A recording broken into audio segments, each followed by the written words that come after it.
Hi everyone, this is Jason Burack of Wall Street for Main Street. I'm just going to do another short video today.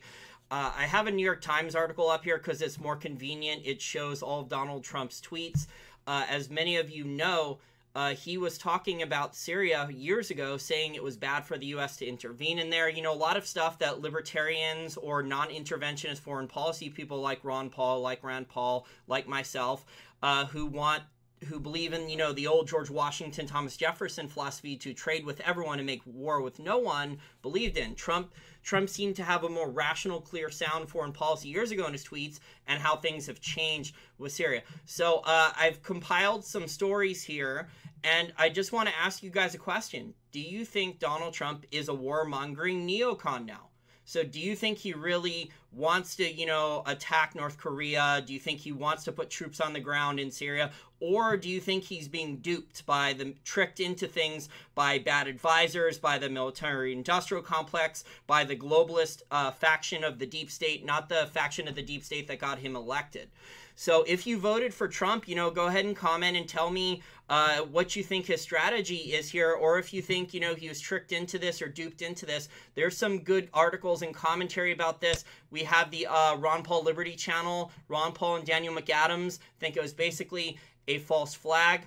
Mike Cernovich, who has very good sources within the Trump administration and elsewhere, he says that one of Trump's military advisor, national security advisor, H.R. McMaster, is manipulating intelligence reports to Trump and wants 150,000 ground soldiers in Syria by June 1st or earlier. Luke Rudkowski of We Are Change says that there's tanks and troops amassing in Jordan now, getting ready to go into Syria in the near future. So it looks like Petraeus and McMaster, who are military-industrial complex guys, deep state, they've taken over the National Security Council, according to Mike Cernovich here. I'll attach a link to this. They want a massive ground war Syria. If you guys remember, this is something I think Obama wanted, and a lot of people pushed back on this.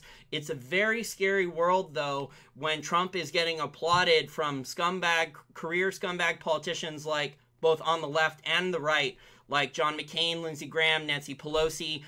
You know, a lot of the hardcore Democrat mainstream media is applauding Trump for attacking Syria with missiles. What do you think was Trump's strategy here? Was it just to, shot across the bow for Putin? What do you think it was? So here's some other commentary. I'll attach some articles on this. You know, Senator Rand Paul thinks that there's going to be more refugees and more death coming. He expects ground troops too, from what it looks like. And Eric Duped, my friend over at News Doctors, he posted an article from former CIA agent Philip Giraldi, who I saw at a Ron Paul Institute for Peace and Prosperity conference speak. And he's a former CIA agent. He was there over 20 years. And he said basically that, you know, the CIA has been basically controlling the Washington Post, the New York Times, CNN for a very long time. Also, that the CIA has been controlling European media for a very long time as well, to make sure that there's not a lot of anti-U.S. articles and sentiment in European media. So he thinks, Philip Giraldi, former CIA agent, thinks that the narrative is a sham and that massive escalation is possible. There was also a discussion on Trump on Crosstalk that Eric Dubin just sent me. I haven't had a chance to look at it yet. And, you know, the Democrats are trying to clean house. Remember Tulsi Gabbard? She had actually went boots on the ground. I think she was former military. She's one of the few good Democrats, I guess. She's from Hawaii. And she actually went to Syria, and she actually talked with the people there.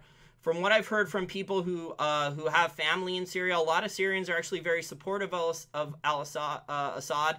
And if you watch this Ron Paul Liberty report about the false flag, you know, peace negotiations were close and Assad was doing a good job taking out al-Qaeda.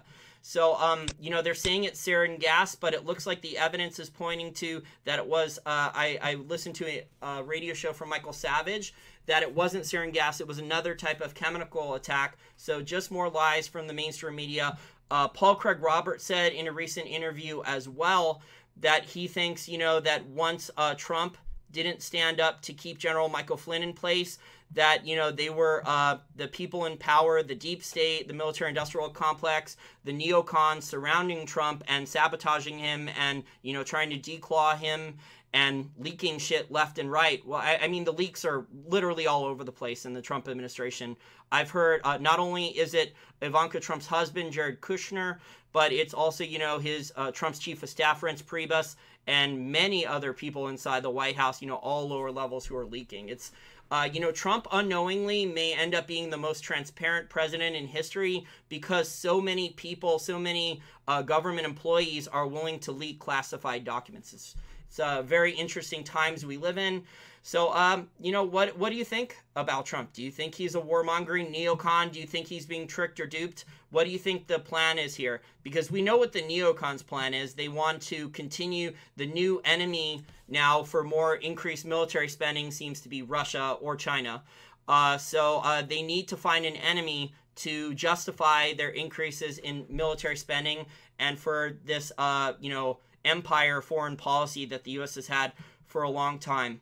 Okay, well, just comment underneath this video, and if you voted for Trump, I really want to hear your opinion on whether you're still with him, what you think he's doing. If you didn't vote for Trump, go ahead and comment as well, but I'm really curious to hear from Trump supporters, you know, if they're still going to stick with him on this issue. Okay, well, that's it for today's short little video. Bye, everyone. Wall Street for Main Street needs your help. YouTube stole $7,200 from Wall Street for Main Street in annualized YouTube AdWords revenues, and they kneecapped our analytics down by more than 80% across the board since September 2016 with their new censorship algorithms to stop the rapid growth of our channel. That was money we could have used to upgrade our website, pay bills, and invest in improving our content and growing our business. Our audience of loyal listeners is all over the globe and so large now that if most or all of our listeners were to commit to donating $1 to $5 each month to our Patreon account, we could easily meet our goal on Patreon.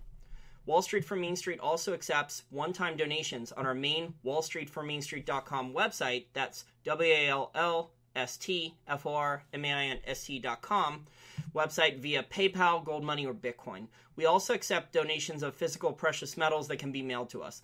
Thanks to all listeners who have already made a donation, and thanks in advance to any listeners who make a future donation or contribution to the growth, improvement, and success of Wall Street for Main Street.